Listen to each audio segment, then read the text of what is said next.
Meditation will not heal your stress. The real antidote to stress is play. And this is something that surprised me because I teach meditation. Been meditating for 5 years. I've learned so many different practices. It's a daily part of my life. And yet, I didn't realize it wasn't actually helping with my stress. Let me explain. 2 weeks ago, I opened a pop-up meditation event space here in Wellington in New Zealand. It's a dream that's been just unfolding through various synchronicities and connections, and I've been feeling so excited about it. It feels so aligned to my purpose. And as I was approaching the opening event, I made sure that I had all of my daily practices in place. Things like journaling in the evening, meditating in the morning and evening, getting out into nature, slowing down, having some cacao, all of these things that I've collected over the years. And bearing in mind I'm opening a meditation space. In the space I'm leading meditation. It's just everything for me. And yet, coming up to this opening event, my body was reacting in a very strange way. I got eczema come up, first on my hands, and then up my body, up my torso, my legs, like an explosion. And I've had stress-related eczema ever since I was a kid. I would deny it back then. I would have exams and I would get so worked up about them. And my mum would say, relax. It doesn't matter. You don't need to push yourself so hard. It's the schooling system. It's your teachers. Let it go. You'll be okay. But I put myself under immense pressure. And whenever I did, eczema would come up on my hands. But I would deny it. I would say, I'm not stressed. I'm not stressed. And so I cut out things like dairy. I was very careful about the things I touched. I refused to believe that it was stress leading to the eczema, because then I would have to relax. Then I would have to take the pressure off. And if I took the pressure off, I felt like I wouldn't be successful.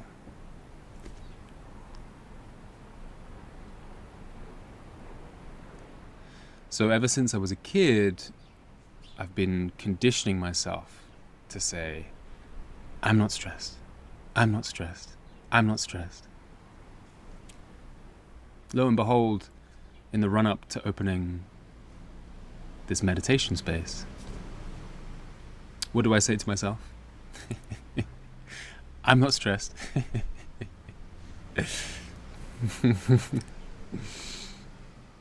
But it reached a point where my body was speaking to me so loudly that I couldn't deny it. Obviously, I was stressed. These were not normal conditions. It surprised me just how much or just how well we can deny our emotional state just with words.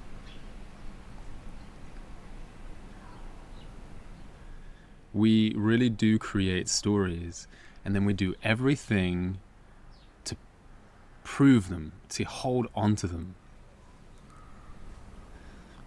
There's this term, cognitive dissonance, which explains this. If you take a perfect example would be smoking. We know scientifically smoking is bad for you. It shortens your lifespan. You get all sorts of problems. And yet smokers continue to smoke. So how can we consciously engage in a behavior that is negatively affecting us? Well, cognitive dissonance. We will come up with stories to support our behavior. So a smoker might say, oh yeah, but my granddad lived to the age of 90 and smoked a cigarette a day. A cigarette a day, that's not very much. A pack a day. Or they might say, oh, yeah, but I don't care. That's in the future. Doesn't matter. And we do this in general with the world we're living in at the moment, with the climate crisis, where evidently ecosystems are collapsing, temperature levels are rising, and yet we'll continue to engage in our daily behaviors, we'll continue to go on long-haul flights, and we'll tell ourselves, oh, there's nothing we can do about it, or it's a natural cycle, or it's not my responsibility, whatever. So I was engaging in cognitive dissonance with my stress until it reached a point that I could not deny what my body was telling me. And that's the beauty of tuning into our bodies, because they're so honest. They are honest in the way that our minds simply are not. We might not like what we hear or what we find. And so part of the process is coming to a place of acceptance and gentle understanding and compassion. And as I went on this journey of self-inquiry in the last couple of weeks, trying to understand what is going on with my body, why am I experiencing this level of stress, this response, I realized that there was a really interesting connection between the stress I was putting myself under and my inner child. It almost felt as if my inner child was communicating to me through the body. And that's because I was doing something really, really scary. I was starting a new business, a new venture, a huge unknown. I was allowing the courageous part of myself to lead, and I was denying this concerned, sensitive inner child, almost dragging him along. And we do this sometimes in our lives because we have to allow certain parts of ourselves to take charge. But if we do that too often, if we don't listen to our feelings, to our stories, to these different parts within us, well, we can start to have a sense of fragmentation, of internal resistance.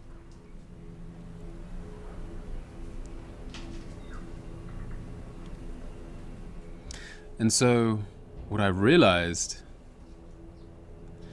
is that I had not made time for my inner child. I had not really tuned into the fears that I've got inside me.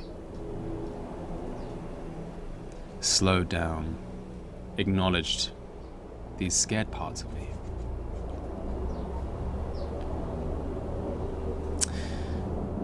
And so it felt like I had a direct link to this past version of me, the child that used to get eczema with exams, that really hasn't come up much in my life since, maybe every now and then.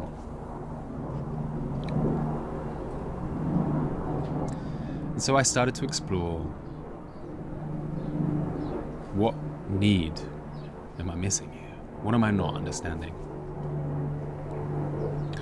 As I looked into stress, there's a really interesting definition, which is that it's our perceived capacity to handle whatever comes our way. The important part is that it's the perceived capacity.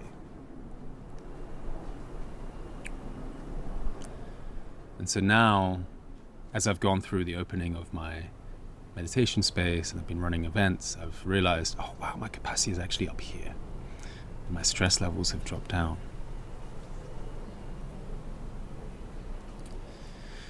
But meditation, getting into nature, all of these soothing, nervous system regulating activities won't necessarily help with your perceived capacity to handle things. It might settle you a little bit, slow your mind down. But something really important is missing, and that's play. Because you see it in the animal kingdom, you see it in children. Play is so natural. And play has been proven to be a very fundamental way that we learn. We're playing games, we're messing around, and then new things are discovered, new connections are made. And importantly, play just allows us to switch off. We start activating a different part of our brain that's more engaged with possibility and exploration. When we're stressed, that shuts down, and everything feels really small and impossible and really focused. We can't see outside of this laser focus. Play expands it. It gives us a sense of capacity, increased capacity to handle whatever comes our way. And play is fun. Play is so fun. And I realized I have not made enough time for play in my life. I've been so serious. So serious. I felt like on this journey of personal and spiritual growth, I've got to meditate, and I've got to read, and I've got to discipline, and all of these things. And in fact, for most of my life, I've been that way. So my poor inner child has been crying out for fun. So I spent some time reflecting, tuning in, meditating, which does help to come into our bodies and to communicate with these parts of ourselves. And then I started to speak to him, this little boy. Like, what's going on? What are you feeling? What are you missing? What are the things that I used to do as a kid that I just loved? You know? I used to love creating, making things. I would make houses out of boxes, and I would do connects. Wasn't a big fan of Lego personally, but connects was amazing.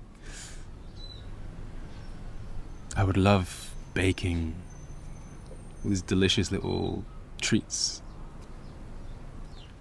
Racing games. Oh man, I love those so much.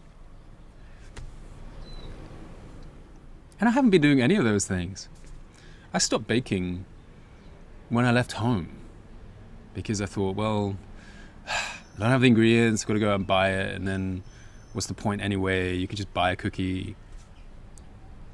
So I've been depriving myself of these activities that are playful. Play being something that we pursue just for the sake of it, for the sheer joy of it, not for a means to an end. So in this last week especially, I've been playing more, baking some things and playing games and being silly with friends, and I've felt a real connection to this inner child that I haven't had in a long time, and realized, oh wow, actually I way prefer myself when this inner child is alive. When I allow the inner child to lead, and for me to follow, for me to provide a sense of safety, me, rather than the other way around.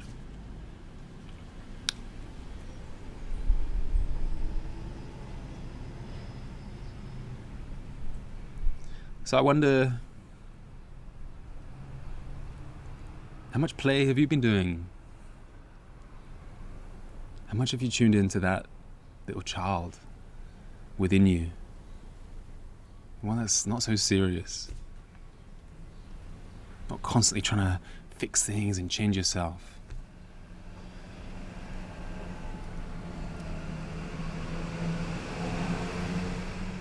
It's a beautiful opportunity to re-engage with life in a new way. So I hope you've enjoyed that video. I did, just making this, because this is creative, this is fun. This is like little connects things. Now I get to like edit this video and upload it, and it's cool. You should try it sometime. If you have liked it, please like it below, follow, subscribe, and leave a comment. I'd love to hear about your own experience with your inner child, with stress, with whatever it might be. Let's build a little bit of a community around this, because it's so needed. All right, lots of love. Until next time.